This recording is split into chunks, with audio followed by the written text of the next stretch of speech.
Welcome to the IT Career Energizer podcast. For anyone who wants to build and grow a career in IT, develop and improve your strengths and skills, be inspired and motivated by the successes of others, manage your career progression, and achieve your IT career goals. And now, your host, Phil Burgess. Welcome to episode 214 of the IT Career Energizer podcast. My guest on today's show is the founder of Longplay Software and a full-stack developer, having worked at both mega corporations and startups. She enjoys sharing her knowledge on topics including Git and release management, test-driven development, agile and Kanban, and many more. And she believes that the difference between a good software engineer and a great one often has little to do with code. So welcome to the IT Career Energizer podcast, Lyndsey Padget. Thank you. Thanks for having me. So Lyndsey, can you perhaps tell us a little bit about Longplay Software and how that came about? So I had actually reached some personal financial goals of mine a few years ago. And that really, it was sort of my own prerequisite to be able to try some more quote unquote risky entrepreneurial ventures. I'm obsessed with entrepreneurialism in the sense that it's something I aspire to. I think I've kind of gone down the road of, is that something that you're born with or is it something you learn? And for what it's worth, I never felt like I was born with it. So it was something that was very intriguing to me and a little bit dangerous in some ways. For what it's worth, not to get into too personal, but I'm a single parent, which makes that all the more frightening as far as having your income fluctuate, right? So that's something that I felt like I was ready for, and I've kind of been exploring it ever since. And I don't know that that it comes naturally to me, so I'm really trying to get out of my comfort zone. And but as far as actual development work, I continue to do full stack development. Mostly JavaScript. I do a lot of mean stack, so that would be Mongo, Express, Angular, and Node. I sort of come from a back-end developer experience, and then it's something where I've been finding my own work, and it was interesting when I started this. Some of my colleagues were implying or asking, oh, you're going to build an empire, huh? Like, let me, like, how's your empire going? And I'm like, you know what? Actually, that's not what I'm doing. It's pretty much just me and my cat in my basement. And, I think it's one of those things that maybe gets sensationalized or maybe glorified by the media. And for me, the right size business has been me doing my own thing. I will sometimes be a subcontractor for other companies. And then if I get a large project, I will find subcontractors to help me. So it's a chain, and the projects have been smaller in nature than what I've done in a corporate environment, obviously. But I've been really excited to go in that journey. Yeah. And you also do quite a bit of speaking, I understand, as well. Yes, that's right. And that has actually been a pretty core piece of what I've been doing at Longplay Software. I would like to be frank about this because I feel like we don't talk about it enough. Again, public speaking can be sort of glorified, and it is a lot of fun and a great challenge. But for many, many years, I did not get paid to do that. I would say I've been doing public speaking for about 7 or 8 years, and I initially started it because I had a company that supported me doing that. They really wanted me to get out there and have that face time and, show my expertise. But also I was terrible at public speaking. And I knew that it was something I needed to get better at. So maybe you see some parallels here. If I sense that there's something that I'm really not just, I don't have the gift, quote unquote, I'm going to figure out how to make strides in that. And most of it is just by practicing. And the first year or two of public speaking was rough. I learned some hard lessons. And so anyway, I do think that's helped me a lot here because as of 2019, This year I decided, I'm not going to take any more speaking opportunities that are not paid above and beyond travel and expense. Yep. And that's been really helpful for me in managing my time and money. Oh, yeah, I'm sure it has, definitely. Yeah. Okay, so Lyndsey, can you share with us a career tip, one that the audience may not know and perhaps should?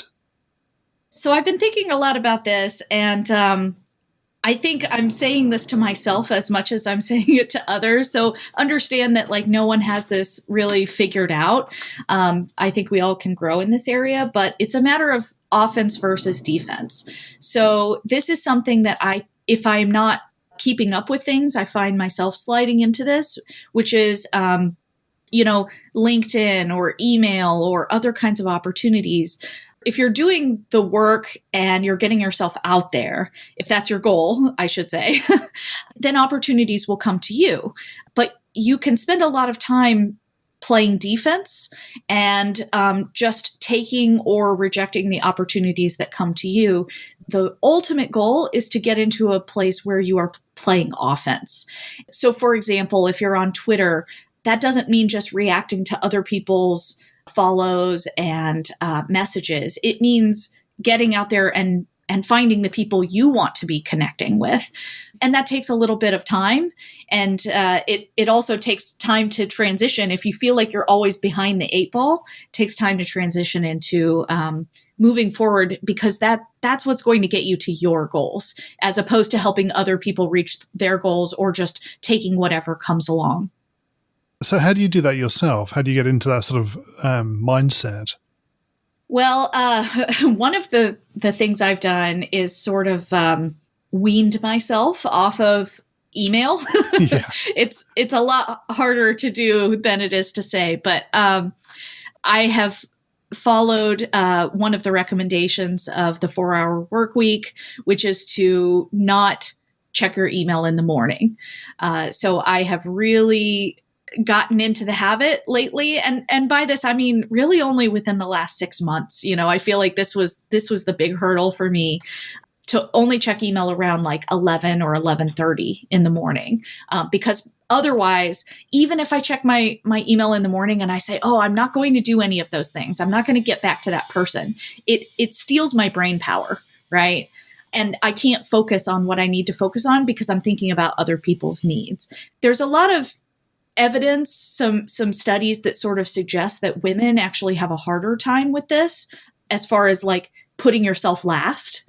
And so this is something that I think does apply to me, gender based or not.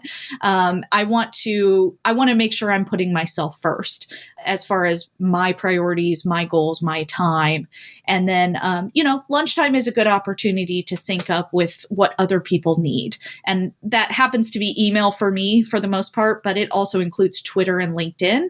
I spread those throughout the week. So I actually put a label on my calendar. I just live and die by the calendar. So on, I think it's Monday and Thursday, I check Twitter and I kind of go out and do more networking there. Tuesday and Friday is LinkedIn. And then I think Wednesday is either off social media or other things that I care less about, like Facebook or something. Right. Okay. So you're very organized in that respect then. Oh, yes. I don't think anyone has ever accused me of not being organized. Right. But, it's interesting. So the entrepreneurial goals that I have now are really about, there's the looking and the leaping, right? And I am great at looking and planning and organizing. And, that's sort of like the project manager side of my software brain. But then there's this part where you actually have to do it. And, I think that's something I've really had to work on for myself is getting out of planning mode and into doing mode. Because the best laid plans are great, but if you're not following what's on your calendar or your journal or what have you, it's all for naught. Yep. Okay. And Lyndsey, can you tell us about your worst IT career moment and what you learned from that experience? So I hesitate to use the the word worst. I mean, I've had I've had some loops thrown in there, some wrenches in the equation, and those have been challenges, and maybe at the time they felt like my worst moment, but in the long run it's good to understand that those are opportunities, right? It's hard to remember that when we're in the moment and it feels like a dumpster fire. But specifically, I would say the one that threw me for the biggest loop, was when I had signed up with a company, and there was maybe 3 weeks between the time I had signed the paperwork and I was going to start. And I had been told that I would be working on a back-end application.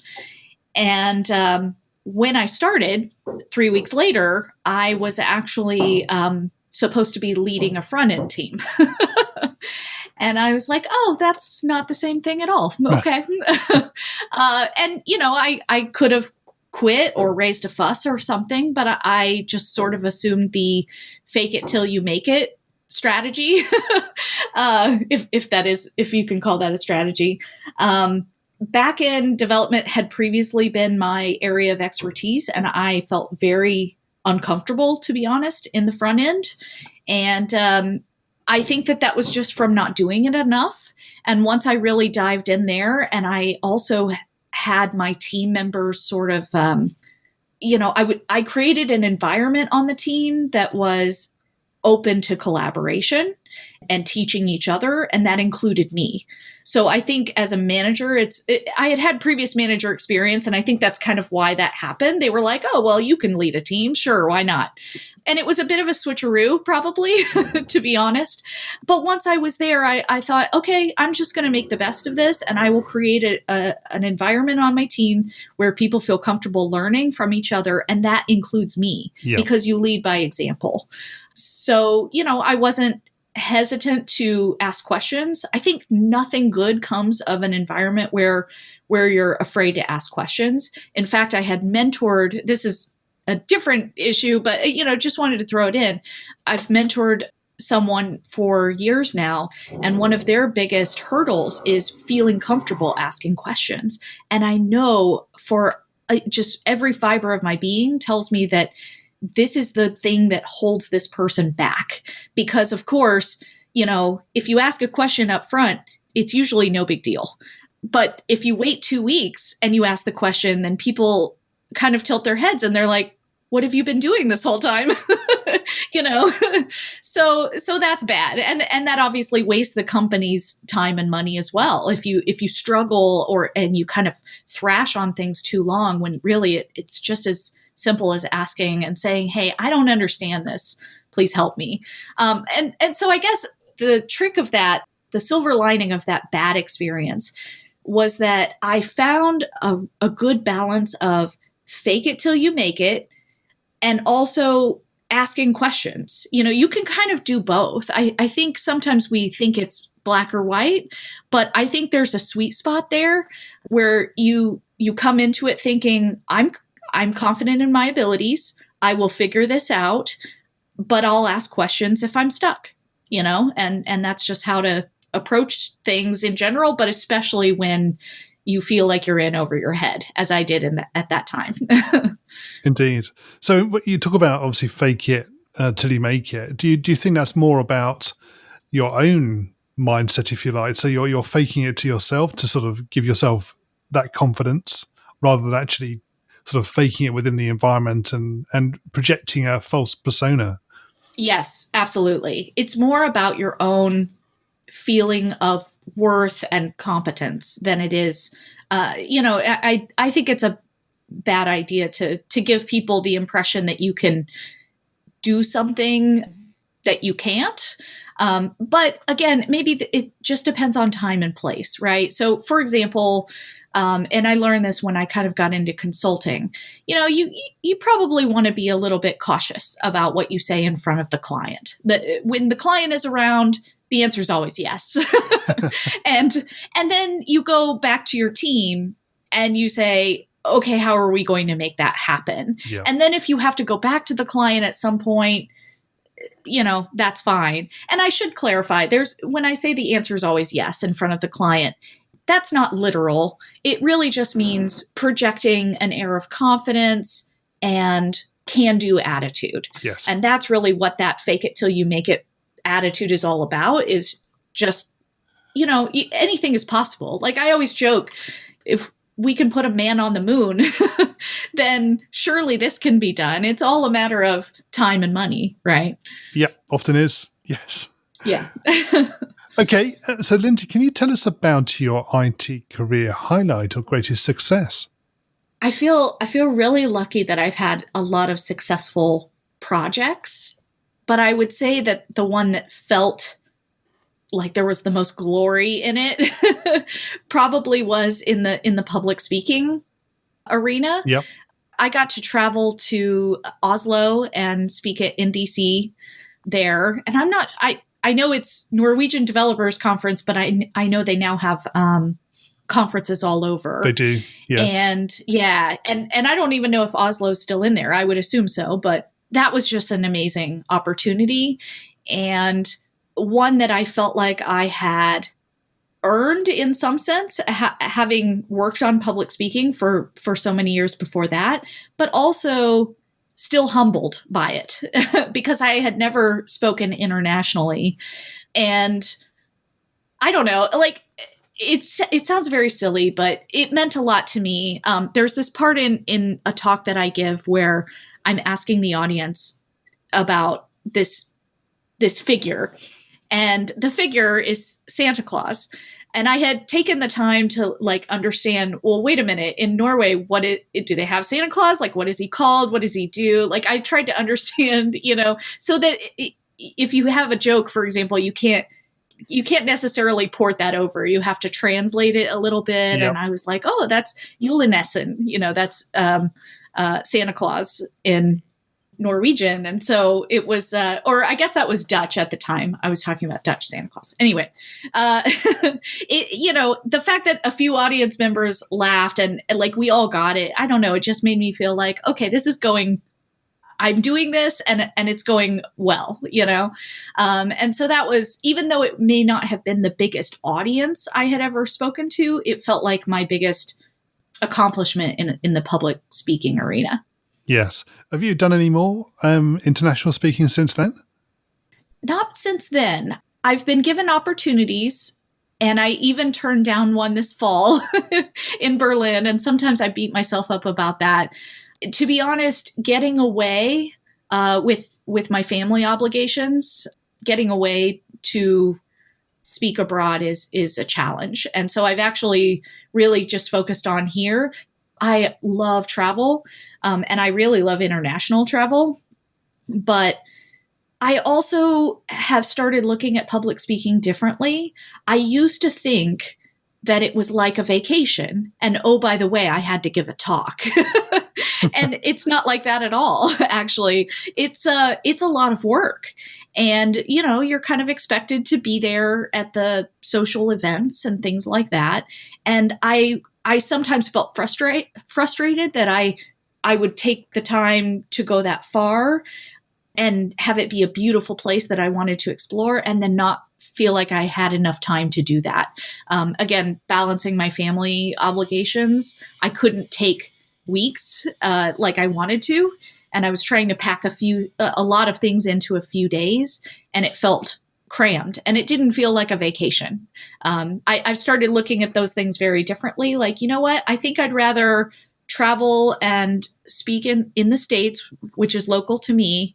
And even then, the travel can sometimes be extensive, but then save my money and go on a vacation. Like I want to go to Japan or Argentina, and that way it will be a real vacation and I won't be working during that time.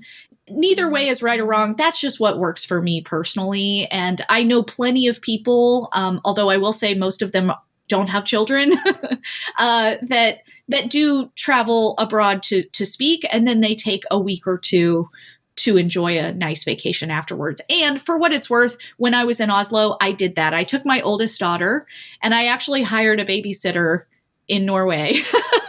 And, they just hung out with her around the conference, and then we had a vacation after. So that was nice. doable. But yeah, it's a time stretch for me.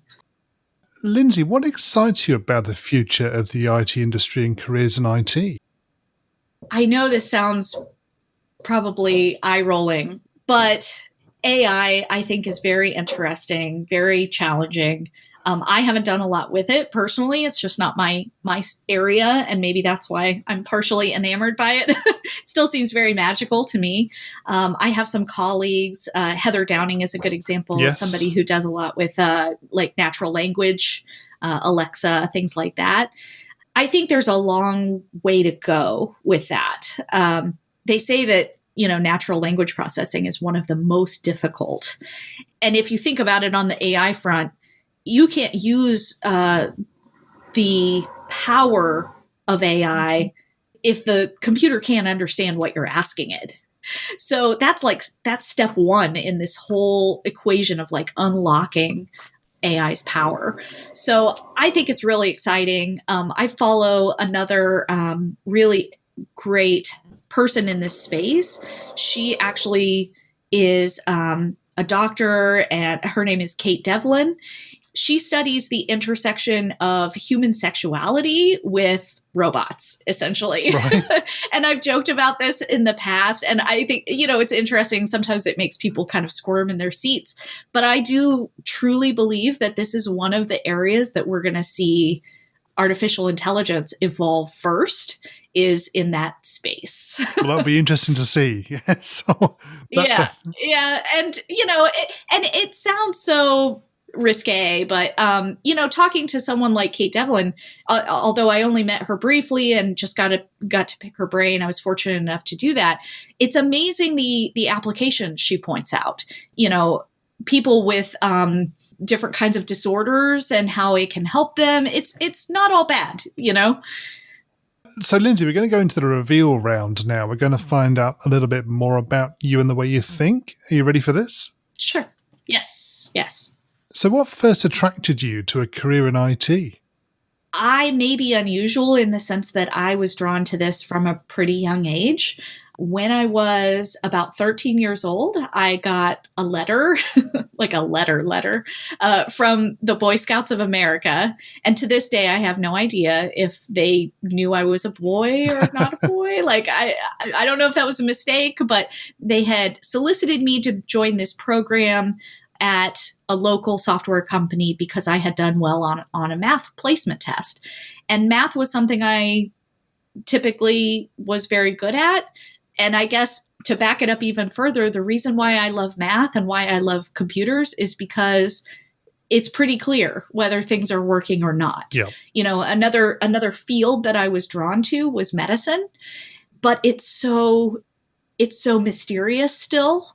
I mean, there are some amazing things kind of being unlocked in the medical space, but you can give a patient their medicine and maybe it works and maybe it doesn't, and you don't really have that kind of ambiguity in computer science. No. You have an algorithm, you have data, input, output. Like that's it either works or it didn't work. And I really kind of am drawn to that. In a way, I was going to say simplicity. It's funny because I have also mentored and done a lot of like workshops for women learning how to code. And, some people either like that or they kind of view that as a real obstacle. But it's something that I was always really attracted to. Like, you have to tell the computer exactly what to do. And if you do it right, it'll do exactly what you say. What is the best career advice you've ever received? So this was actually in a situation where I would get on these weekly calls with a client, and then I would kind of turn around and explain to the team like, oh, you should hear what the client said this week, and sort of letting it roll downhill, if you will. And so the advice I received, which I did not solicit this, but it was needed. My manager at the time said, Lyndsey, a good manager absorbs heat and radiates sunshine. And that was something I probably needed to hear. I think that it's something that most good managers do or strive to do is to kind of protect their team from just the drama or the gossip or whatever, and or just general negativity, and try to keep things positive for the team. Yes, that's good. Yep. And what is the worst career advice you've ever received? I think about this because it comes up every once in a while in the public speaking arena. I feel like maybe it's because of the glorification there, but there's this assumption that every single opportunity that comes to you, you should take. And I've had colleagues in public speaking, most of whom are quote unquote more successful than I, say things like, oh, well, if you really want to make it, you've got to do this. Or if you're not going to be a serious public speaker until you do X. And I appreciate their advice. And I don't know if it's right or wrong. Maybe some part of it is true. I feel a little miffed after I have conversations like that because they never asked me what I wanted. And I like to be in charge of my own destiny. And so when we were speaking earlier about international speaking, I'll get there when I have the time and the flexibility to do that. But until then, I'm not willing to make the trade-off. But to imply that I don't know what I'm trading off is a little bit condescending. Personally, I feel like, no, I understand what I'm giving up here. If I say no to this opportunity, I understand that might be a quote unquote bad move, but it's the right move for me right now. Exactly. Yeah. If you were to begin your IT career again in today's world, what would you do? Certainly the first 5 years of my career, I can tell you, I had a really hard time asking questions or asking for help. So the thing we talked about earlier, where if 2 weeks go by and then you ask the question, it's a bit late. That was something I struggled with personally, and maybe that's why I can help others with it now, because I feel like I've been there and I understand. For me, it wasn't so much a fear of asking questions. It was more like stubbornness. I wanted to figure it out by myself. I am one of those people that if I have a crossword puzzle and I have an answer key, I am not looking at the answer key, Yep. And I feel that's defeat. And I guess I've learned to take it easy on myself a little bit, give myself a little bit of grace every once in a while. And I'm still like that. I still like to figure it out by myself, but I'm also a little bit more business minded in the sense that, hey, time is money. And when you're on the clock for your company, it's their time and money, so let's do whatever's most efficient for them. And even if that means humbling myself and saying, you know what, I have no idea what I'm doing. Can you please help me? And what career objectives are you currently focusing on? I am trying to figure out how I can get larger projects. We talked earlier about offense, defense, and I have a network of people who I work with, and those projects are, they come and they go. I would say that they're not super challenging from a technical standpoint, and I have I'm still trying to figure out ways of getting larger projects either on my own or with them, and things that are really going to stretch my technical abilities. Over the years, I think one of the things that has helped me is this sense of when I might be getting stale. I really want to ensure that doesn't happen. And so I can't stay still too long, if that makes sense. Yep, it does. And what's the number one non-technical skill that has helped you in your career so far? Communication. 110%. I hate it when people say 110%, but it's true. It is so, so important. And, in my bio, I say the difference between a good engineer and a great one has little to do with code. That's really what I'm referring to is communication, collaboration, and teamwork. Yes. I have had a lot of success, not at every company, but in general, I've had a lot of success at work because I feel like I have that peace. It's the opposite of ego, right? So if you're not concerned about your ego, then you're more open to collaboration. And I feel like that's something I've excelled at. What is sometimes frustrating as far as acquiring a new job or a new client is that just goes without saying. The communication piece is sort of a non-starter. I mean, I was going to say a non-starter. It's just assumed that you will know how to communicate and plan and collaborate and all of those things. So on technical interviews, for example, it can be tricky for me because all of that is off the table and they just want to know what's the most efficient way to sort this data set or something. Like that's, you see what I'm saying? They're really two different things. Yes. Yeah. But I believe that the technical part can be learned, where the communication part maybe also can be learned, but it's a lot harder. That just goes down to character versus skill. Yes. And what do you do to keep your own career energized? It's definitely, like I said, something you want to keep a pulse on, because I have an itch period of time. Like I would say a year is about the maximum amount of time that I could go with just doing the same thing over and over again. And so just having that kind of rule of thumb can help. I think sometimes we like get complacent, right? and just by having a time box on it to say, hey, you know what?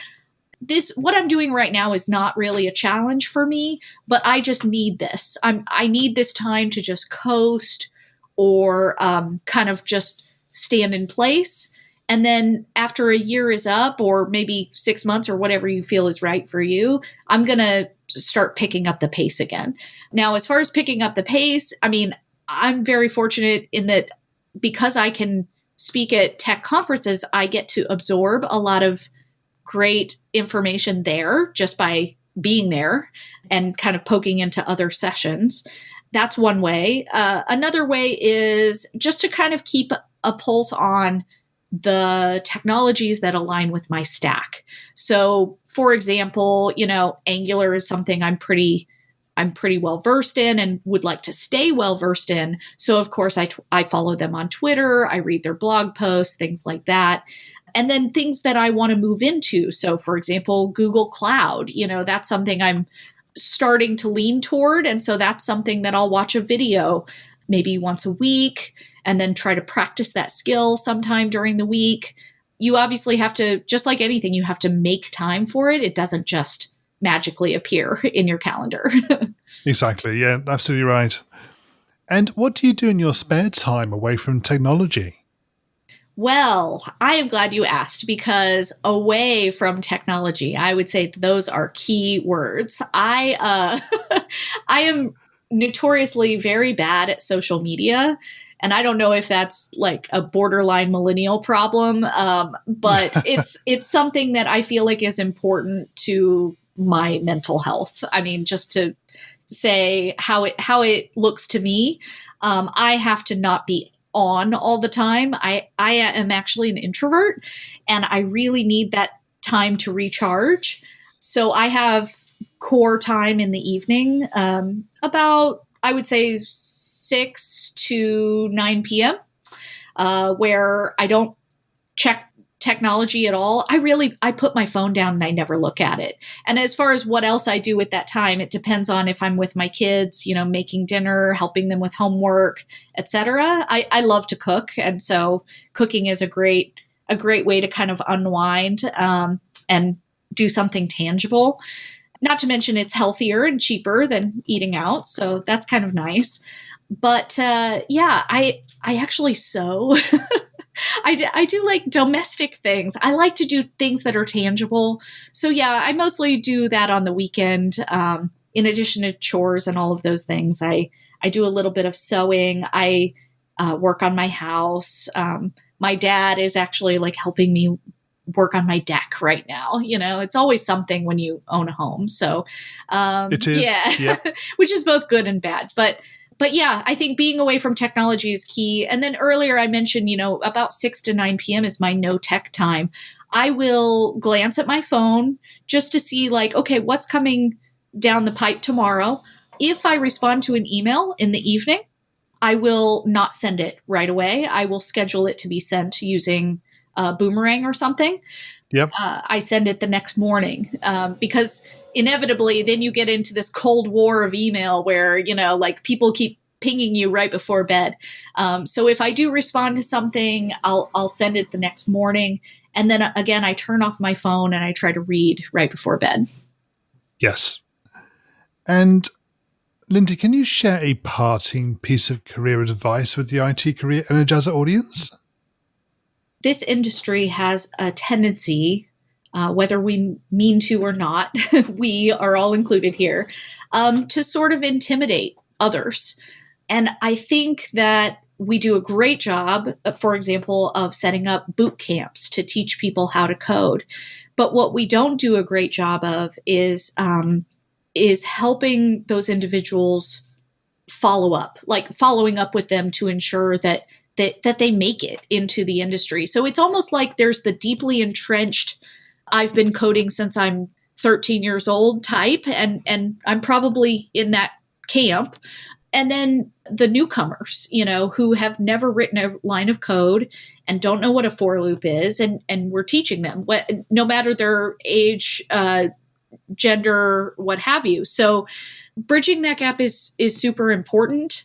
And the way that I have done that, and I would encourage everyone to either be a mentor or mentee, or hopefully both. The way that I've done that is through mentorship. So I have about 3 people that I have continued to mentor regardless of whether I'm at the company or not. So it's essentially like a one-on-one or a coffee with them. And I would say it's challenging to find someone to be your mentor as you progress throughout your career. So unfortunately, I don't have a mentor right now. I had one last year, and I'm trying to, I have people I can go to with different questions, but to have somebody you can meet with regularly would be key as well. So don't feel like you have to give. You should be both giving and receiving in the mentorship circle of life. But that mentorship is extremely important. And if you are not getting that in your current workplace, find someone who will do it for you, because I know too many people who have managers who are supposed to be doing one-on-ones, and either they're doing them and they're not valuable, or they're not doing them at all. And that leaves people feeling really stranded and like they can't go somewhere else. And that's just not true. You can go find your own mentor, but it's on you to do that. It is. Yep. And finally, what's the best way we can find out more about you and connect with you? LinkedIn is good. I guess it's the typical LinkedIn URL. So linkedin.com/in/Lyndsey Padget. And it's LYNDSEY all one word. You can also find me on Twitter @Lyndsey Padget. I will warn you that it's not a lot of tech. I mean, it's like whatever's on my mind. So I can do whatever I like. So there. And then I also have a website. It's lyndseypadget.com. Great. Lyndsey, thank you so much for joining me on the podcast today. It's been great chatting with you. All right. You too. Thank you so much, Phil. Well, I hope you enjoyed listening in to today's episode and to my guest's career tips, advice, and experiences. You'll find a show notes page for today's episode on the IT Career Energizer website, which will be itcareerenergizer.com/e, and then the number of today's episode. And a quick reminder that the show has now 3 episodes every week on Mondays, Wednesdays, and Fridays. So make sure that you are subscribed to the show to get new episodes automatically downloaded. Also, don't forget to join the IT Career Energizer community Facebook group. You'll get to engage with other like-minded people, get to find out more about upcoming guests and other episodes, and can get involved in the future direction of the podcast. It really is a great pleasure to be able to talk to so many inspirational people from across the industry and to be able to share their stories and advice with you. Thanks for listening, and remember, if you're not growing your career, you're slowing your career. Thanks for listening to the IT Career Energizer podcast. To find out more about building a successful career in IT, visit itcareerenergizer.com.